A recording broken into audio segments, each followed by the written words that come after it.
All right, folks, welcome back to the show. Before I introduce my next guest, I have to do a little bit of a disclaimer here. The last time we had her on, I received a lot of flack from our fans, and it hurts me a little bit because I love you guys. But frankly, the purpose of this show is not only to have opinions, but also educate us on what is going on in this glorious country. All right, so our next guest is Jodie Emery, the Princess of Pot. Now, I will say, Jodie, we do disagree. You're all about legalization. You and your husband, Mark Emery, have been absolute cannabis crusaders. I am for the decriminalization. I think that our conveyor belt criminal system could be alleviated in ways, and I think that full legalization has a lot of, frankly, loopholes that we still have to figure out, square and circle, before moving forward. But hey, Justin Trudeau, he has given himself his own date. 1 year from now, he's going to bring it to full legalization. So first of all, welcome to the show. Tell us where we are right now. We are in Toronto on Queen Street West at a new cannabis culture dispensary franchise. We've got this opportunity to open up these locations, 2 in Toronto, 2 in Vancouver, and we're going full steam ahead. We even opened Vancouver's dispensary on the shutdown date when the city began enforcing the bylaw regulations to close dispensaries. Now, to be clear for our national viewers, Queen Street West, it's kind of like the bowels of downtown. By my place in Midtown, where it's usually like a lot of yuppie families, there are 4 dispensaries within 5 blocks of my house. So suffice to say, they're popping up everywhere across the city of Toronto. And if you're watching from Vancouver, you know what that's like. The city of Toronto, this week, I believe, sent out over 100 letters to what they say are illegal dispensaries, because they've done this before the legalization has gone on, threatening them with $50,000 fines. Do you think that we're going to see some dispensaries close down, or is this the beginning of an ongoing trend? Sadly, some dispensaries might actually close down. In Vancouver, we saw a few close their doors because they were afraid of the threats of city government. But we need to look at what's happening here. It's basically supply and demand, free market. We have consumers peacefully consenting to engage in a transaction with a business which is doing no harm. Dispensaries have been popping up everywhere because the people demand it. So it's wrong for the government to interfere in that individual choice and the liberty of people to engage in this free market transaction. There's no harm. Regrettably, I think the government is going to want to interfere as much as possible, and for different reasons than yourself.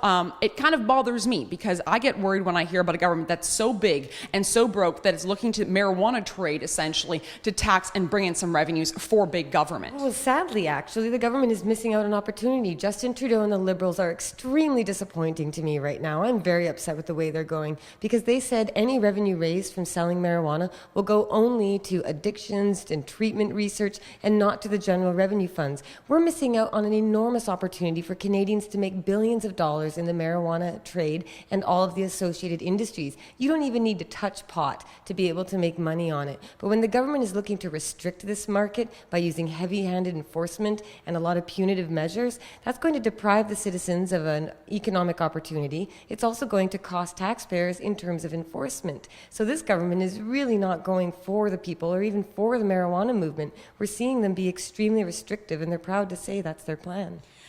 I think that Justin Trudeau first made this platform promise of legalization of marijuana, frankly, to attract millennials. And it worked. They turned out in droves to support him. And frankly, it surprises me to hear you say that you're not happy with where Justin Trudeau is right now. Do you think that he's bitten off more than he can chew? Well, Justin Trudeau was never really in favor of legalization to begin with. He voted in favor of mandatory minimums when Harper's government introduced it. He was very hesitant to talk about legalization. And the only reason the Liberals even adopted legalization was because of people power, because of the young Liberals of Canada and the members at the delegations, and they all went to the convention in January 2012, and they said, we want it to be legal, which just echoes the opinions of the public at large. Increasingly, the majority want legalization. So Trudeau was very wary, and as you know, I spent quite a year and a bit campaigning and pushing and explaining why the Liberals shouldn't be scared of legalization.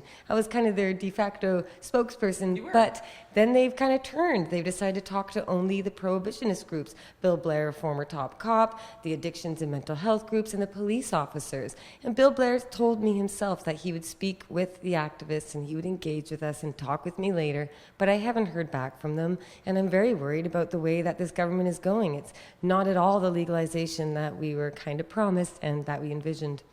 Now, on the topic of Bill Blair, for our national viewers, he was the former police chief of the city of Toronto, now become the federal point person on the marijuana file. Now, Jodie, I'll be honest with you. For me, the biggest stumbling block that I have to getting behind legalization, apart from the big government taxation, I mean, we already know what they've done to booze in this province, is the fact that it's this idea of impaired driving. And I know you've been on my show before, you've told me, for some people, they are more focused and they're better behind the wheel. Speaking from just anecdotal experience, I've lost 2 friends behind the wheel who were smoking and driving. We've seen across all jurisdictions where it's been legalized that fatalities and just car accidents have gone up. That being said, I think just like booze, we need to have efficient measurements of impairment. What Bill Blair is now talking about, and I'm going to quote this, is the oral fluids drug test. And what this is, it's conducted with a small plastic stick, and when the police officer suspects a driver has smoked marijuana, the officer will take that stick and swipe it over the driver's tongue. The saliva would then be mixed in with the enzymes of this device. If a red line appears 3 minutes later, it indicates that there are drugs in the driver's system. But here's the thing. It doesn't actually tell you the levels of THC, of marijuana inside your system. So unlike the booze test where, when you breathe over 0.08, we know, okay, you're past the legal limit. We don't have a legal limit. I don't know if we're going to get one. And getting saliva on the road test, you might have marijuana in your system from days or even weeks before. Is this the right path to go down? No, this is just one of the 2 biggest reefer madness hysteria campaigns still going on. One is all about the kids and mental health, and one is all about driving. Now, you did mention the fatalities going up. It isn't actually an increase in crashes. It's an increase in detecting marijuana in the systems of people who have crashed. So it's not like marijuana is causing more crashes. It's just when there is a crash, they test them and they go, oh, THC showed up. But like you said, that doesn't prove impairment, and it stays in your system a lot longer than when you actually consume it. Now, impairment is proven by performance. In my opinion, you can tell when someone's driving dangerously. That's why police pull a vehicle over and then determine what's causing impairment, be it tiredness, anger, pharmaceutical medication, drinking, or maybe marijuana. But when they need to go and take saliva or draw your blood and try and determine if marijuana is to blame, that doesn't make any sense. And in fact, the National Highway Traffic Safety Administration in the United States and other groups have said that this sort of testing doesn't make sense because marijuana users are not more likely to crash. And if we do have impairment problems, we have laws in place already. We do not need the government introducing a new legislation and new laws about driving under the influence of marijuana when we already have rules and ways to deal with impaired driving of any kind. So this government is just catering to the police, who are very concerned about losing a lot of their budget because of legalization. They spend millions of dollars every year, 10.5 in BC alone each year, on possession cases. So police are looking for ways to continue to maintain their funding, and that means new types of enforcement, and that's the reason for this sort of driving law.